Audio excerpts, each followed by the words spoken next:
Hello, I'm singer-songwriter Maritri Garrett, and you are watching The Artist Forum.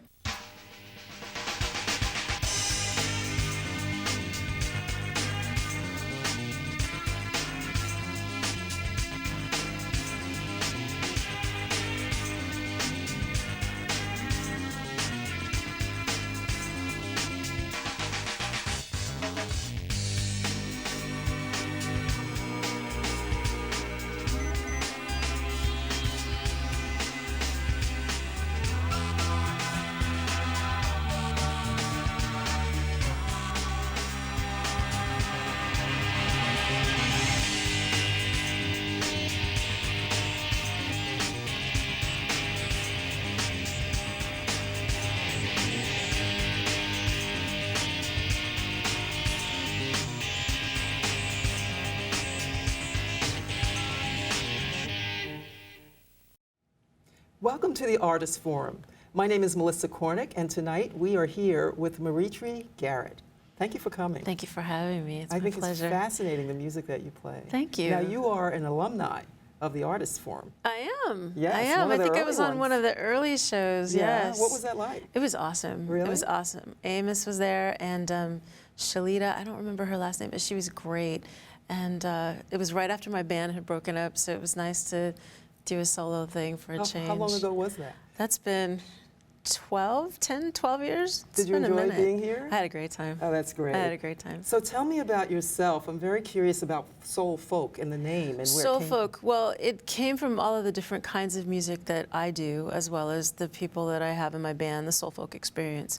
And I'm classically trained. I'm trained in jazz as well. I play piano, cello, guitar, and I sing, but I'm also a songwriter. And so all of us are songwriters, but one of the band members is from Barbados, and one is from here, and he's a black rock star. And so we have this very eclectic mix of things. And so it just, soul folk felt right, because we tell the songs of the people, but we're also very soulful as well. What kinds of songs do you like? What kind of stories do you like to tell? I like to tell real stories. I mean, it took me a minute to get to that point where I was comfortable talking to myself and just talking about myself and putting it all out there. And so most of my stories are from my life experience or from close friends who I've seen go through things or have told me different things that they've gone through. How old is the band? How old have you been around? We've been around 6 years now. Mm-hmm. We came together very organically. I was doing a gig by myself so that I could learn to play guitar because I wasn't a guitar player at the time. And people just started showing up. And so musicians would come in when they were in town and sit in. And it just grew to be this thing. I mean, at one point there were like 15 of us on stage, and you know, we're all like this because it's so small and so close. But just all of these really great songwriters and vocalists and instrumentalists, and we just all came together. And now it's whittled down to 3, and we have auxiliary members that come in and quite you a write bit, your but own it's great. songs? Oh yes. But we also do covers too. We're not averse to doing covers. Now you're going to play a song for us today. Yes. Tell me about that song. Yes. The first song I did was Chariot. And I wrote that. I went to visit a friend. I went to school with a guy at Fisk, and his wife, I played at their wedding. She was really wonderful. And I went to visit them, and she had this really aggressive form of MS. And so she knew she was dying, but she had a 12-year-old son. And I thought, what would I say to my child if I knew that I was not going to be around? And how would I make that okay? And so that's where the song came from. It started out with just the first line, "The chariot's coming." And it started there. I went to Fisk, and I was a Jubilee singer, and that was one of the references we always had, the chariot. I'm going to ride the chariot in the morning, Lord, or swing low, sweet chariot, all of these different chariot references, and they meant so many different things. But some sort of freedom, that was always the reference. And you know, there were these secret meanings that the slaves would use to tell each other so that nobody would know what they were talking about. And so that stayed with me. And usually I write songs pretty quickly. They all just come in one fell swoop. But this one it took a long time. So we're about to hear this wonderful song, very soulful, very soul folk, named Chariot.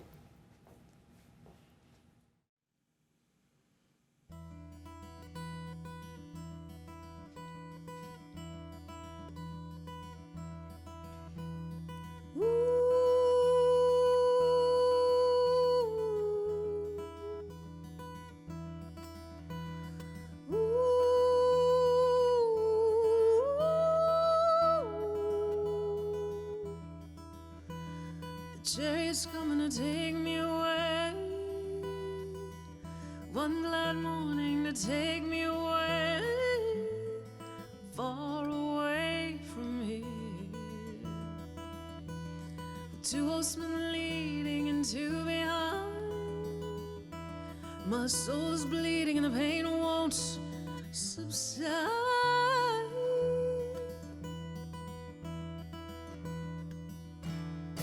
Baby, I miss you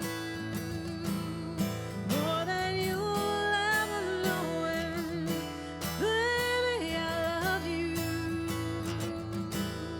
more than I'll ever show. And if you see me and I'm crying, I'll wipe away your tears and know I'll be waiting for you at the end of your year. My body's so heavy, it anchors my soul. My body betrays me, I'm losing control, I'm losing, but far away. The sun's always shining, the moon's full of love. Your father's calling and I'm ready to go, I'm ready to go away. Far away. Baby, I miss you more than you'll ever know, and baby, I love you more than I'll ever show. And if you see me and I'm crying, I'll wipe away your tears and know I'll be waiting for you at the end of your time. Flies like thread through my needle,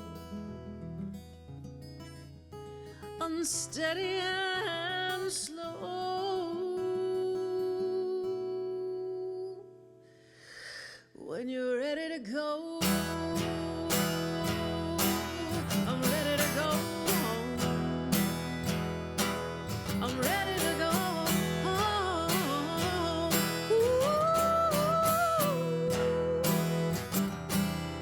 Ooh.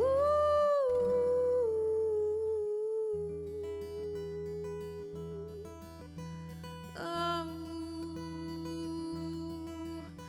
my spirit is floating over the bed.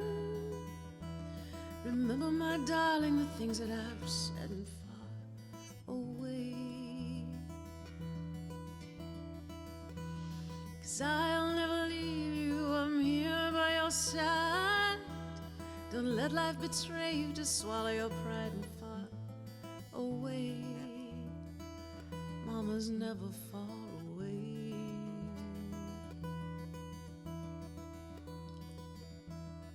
Baby, I miss you more than you'll ever know, and baby, I love you more than I'll ever show.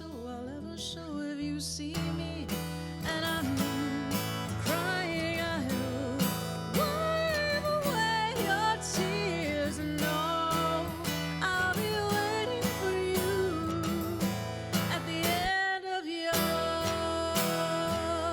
years. The end of your years.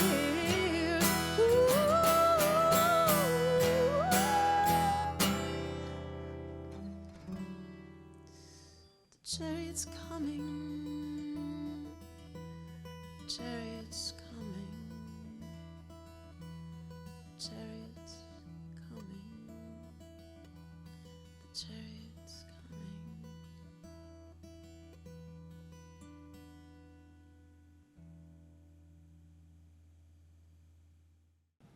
That was amazing. Thank you. Now, you're saying that Thank came you. from a very, very tragic situation. It did. But it really moves people when you hear it. It did. Yeah.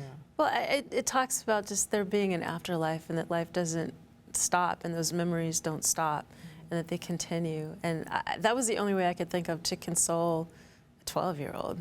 Yeah. It's pretty heavy knowing that you're losing your mom. Exactly. So what kind of impact did you want to have on the 12-year-old? I just wanted to be, I mean, the song was more for her than for him, really. I don't know what, I still don't know what I would say. I don't know how I would quite put those words together, but the bottom line, right, the bottom line is that mom is on the other side, and mom is there, and all you have to do to access those memories is just think about it. And it's beautiful. And just remember all the things that were said. It's beautiful and inspiring as well. Thank you. So tell me about your background. I'm trying to get into, you said background. Fisk. Yeah. I went to Fisk, I went to Howard, I was a biology major at Fisk. What about before that, though? Well, I've always been a musician. I started playing when I was 2.5. I started playing piano by ear, and I don't really remember a time when I didn't play. I didn't start singing really until, I mean, I always sang around the house, but I didn't really sing until I was in high school, and I sort of found my voice, and it was always a little bit strange. I didn't have this traditional church girl voice at all. It was very different. I mean, I was raised Catholic, so obviously I wasn't getting the good gospel influences, and I was classically trained in piano. Where was this? I grew up in San Bernardino, California. So West Coast, where it's nice and warm, and not quite gospel. Not quite no, not at all. Even what we were listening to on the radio, a lot of Stevie Wonder, a lot of Beatles, a lot of Beach Boys, Police, all those sorts of things. That's what I really grew up listening to. So I love those kinds of harmonies. And of course, today I'm performing by myself, but most of the time I have at least two other voices. Right. So the harmonies are always there. Yeah, and so you're saying the Beach Boys? I love yes. I mean, Brian Wilson, in terms of vocal arrangements, is a genius. And I mean, I love the writing too, and it was just such a good time. You listen to, and it harkens me back to those times when I was growing up and driving with the windows open and the smell of the sea air and all of that, and it makes me happy. It makes me miss my family. It sounds like to you music is more of a mood. It is. I think now that I've said it, it reminds me of specific things in my childhood or my life. There are different songs. When I was growing up, when I was really little, my mother would always sing Danny Boy to me, and I sang that song the other day at a memorial, and it was just, I almost couldn't get through it because I was like, wow, this reminds me of my childhood, and really good. It was a really good feeling, even though that song is sort of sad and heavy. But it's such a beautiful song. So where did the arc in your career happen when you decided, I'm doing this professionally? Oh, well, I was at Howard, and I was going to pharmacy school, and I had been there for a semester, and I was absolutely miserable. And I was taking music classes when I could, and doing really well in music and not doing well in pharmacy at all because I really hated it. And I just can't see you being a pharmacist. No, me doling out pills is like so ridiculous. But I just, one day I just knew. I was just sitting in class and I thought, I can't do this anymore. And I called my mother, I called my parents, and my mother was like, okay, here, talk to your father. And she handed him the phone because she was like, I can't even. We've spent all this money for you to go to med school, and you're in pharmacy school as it is, and now you want to do music. And I thought, well, I've always been a musician, and I've always wanted to do music. So I was always very clear about what I was doing. And then you just veered off into pharmacy. So is anything that you took from being in the pharmacy industry that kind of came into your music? No, I hated it. You just left it behind. I hated it. I worked for a pharmacist the summer before I went to pharmacy school, and he was this Asian man who had gained tons of weight, and he showed me, he was chain smoking, he gained all this weight. He showed me this picture of himself. He's like, this is me. This is what I looked like before I became a pharmacist. Whoa. And he was this very slim, handsome Asian man, and he said, this is what you will become if you don't love this. And I thought, this is really not for me. That's kind of what you took away from it, isn't Absolutely. it? Yeah. Absolutely. Now, so then you started, did you go to be trained classically right after that? No, I was 2.5, and then nobody would take me as a student until I was 5. And then I studied with a woman, and she didn't realize that my ears were as good as they were. And so she would play things for me, and then I would play it back.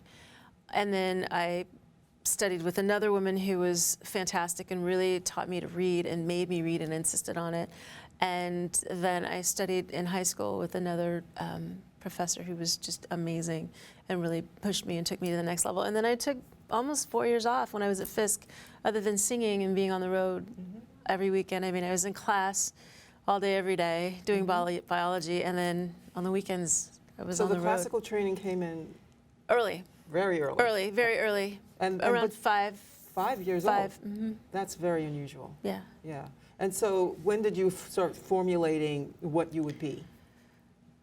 I'm still formulating that. It's still all coming together. I was telling somebody the other day, I feel like I finally have something to say. I didn't really have much to say in my 20s because you haven't lived that much life in your 20s and 30s. I mean, I guess some people have, but I hadn't really. I had a pretty easy life. My parents were great. I had a great childhood. It was easy.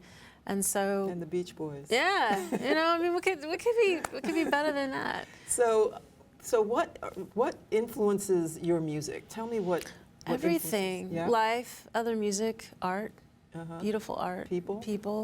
People's feelings. Can you tell me some stories about people that might? I probably shouldn't.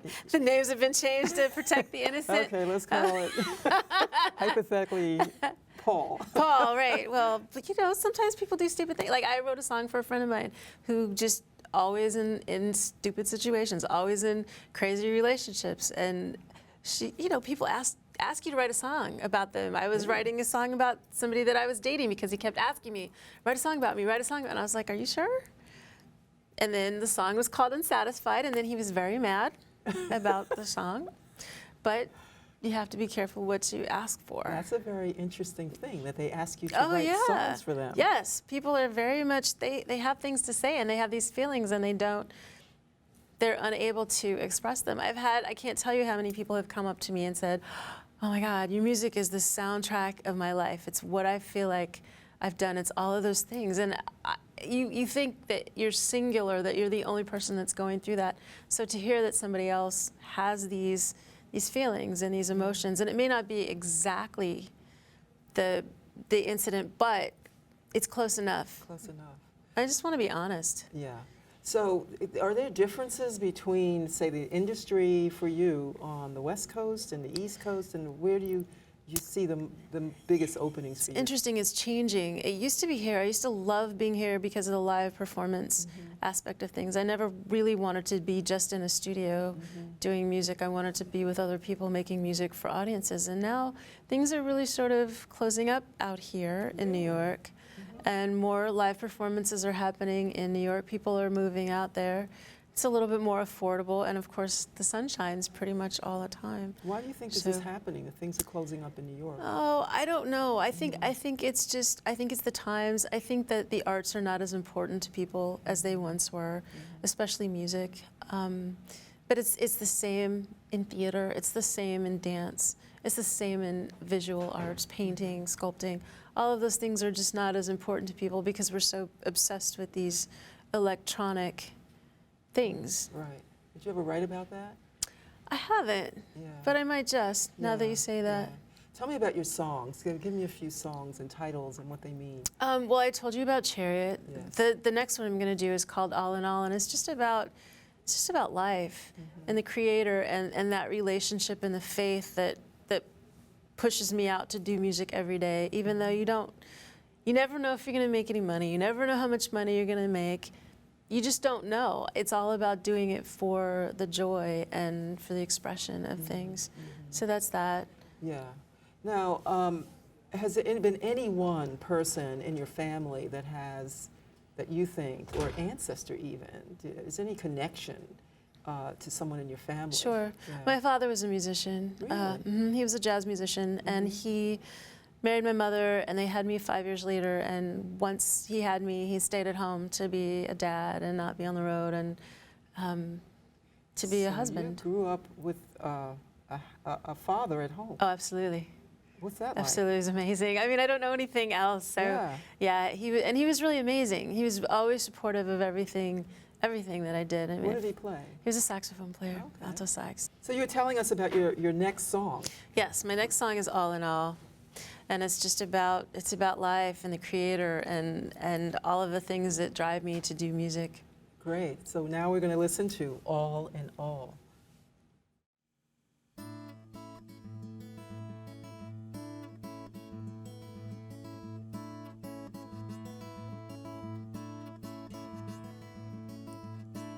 Mine is a lonesome road and I walk it all alone, but I'm not afraid. Your voice is everywhere, in the eyes of a newborn child, in the river that runs so wild, with this crazy heart of mine. You're my everything, every song I sing, every word I write, my all in all.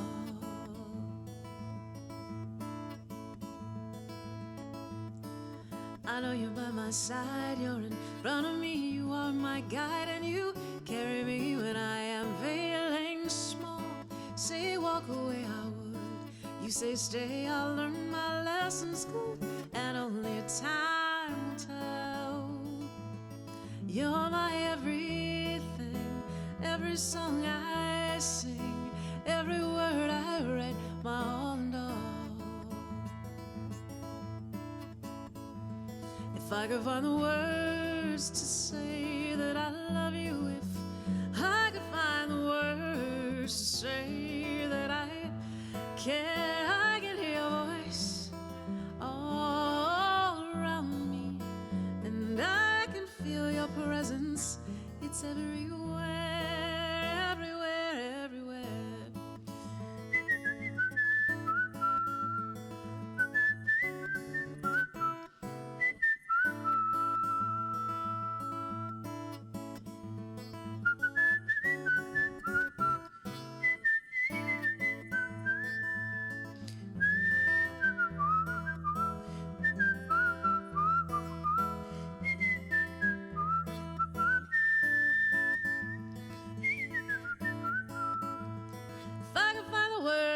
To say that I love you, if I could find the words to say that I care, I can hear your voice all around me, and I can feel your presence. It's everywhere, everywhere, everywhere. On this lonesome road that I'm walking all alone, till you say to me, he's the one to love. And I love him till my days are done, through the difficult and all the fun, through the laughter and all of my tears. You're my everything, every song I sing, every word I write, every dark and sleepless night, the fullness of the moon, making love at noon, driving up the coast and listening to the music that I love the most, the sacred morning rain, the joy after the pain, knowing you're my everything, my all in all. You are my all, you're my all in all.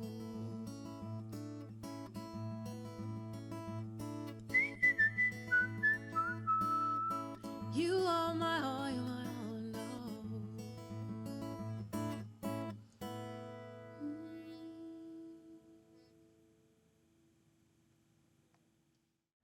That was all in all. Thank you. That was kind of a summation of what It's life my is whole all about. life. Yeah. Yes, my whole life. Yeah. And whistling and everything. My dad taught me to whistle when I was really, really young, and so I've always been a whistler, and I always wanted to do it on stage, and so I finally got the opportunity to do that. You whistle as though you're singing, actually. Yeah, Yeah. that's what it feels like. So my questions are this. What is it? What are your goals? What are your real goals? What are my real goals? To get this music out to as many people as I possibly can. Before, my goal was just to be the best musician that I could possibly be, and to be honest with the music, and to touch people, and to maybe help heal. Okay. So that's your goal. That's my and goal. what do you need to achieve your goals? What do I need? I need to be in more places. I need to be at festivals and just be seen more. I have a record. I actually have several records that are available on iTunes, Amazon, under the Soul Folk Experience. They are available. My website is up now, maritri.com. Okay, spell your name. So MARITRI. And your website. That's the website, maritri.com. Great. And what advice can you give to others that might be in the same position as you? I would say if you can do anything else, do it. If there's something else that you can do, then you should do that. If this is the one thing that you feel like you're passionate about and you're drawn to it, then you should pursue it with all your heart. But if you're not, the disappointments and the letdowns are a lot in this business. It's a very difficult business. I wouldn't trade it for the world, but I also wouldn't wish it on my worst enemy because it can be really hard. Okay. Thank you so much for coming Thank tonight. you for having me, The Melissa. It was a music pleasure. Fabulous. Thank you. And I want to thank the audience also for joining us tonight. And I encourage you to go to the website, maritri.com. Thank you for joining us on the Artist Forum. My name is Melissa Cornick. Good night. The Artist Forum. Get connected, be heard. The Artist Forum is a place where artists of all disciplines can network, collaborate, and exchange information and ideas. You want to know when to catch us? Well, then log on to tvguide.com's local listing section. You can also see us live on the web via Manhattan Neighborhood Network's MNN.org. On the Artist Forum, you'll see interviews with New York City's emerging talents in theater, dance, music, the visual arts, as well as the written word. We'll jump the velvet rope to get interviews with entertainment industry's top insiders, as well as some of its underground talents. Expose yourself to the Artist Forum. Show us your work. Invite us to your performance. Do you have questions about the business? Do you need help better focusing on your career? Or maybe you just want to post information about an upcoming project? Well, log on to our website, theartistsforum.org. The Artist Forum, on the pulse of community activities and events. I'm Elliot Torres, and I'll see you on the Artist Forum.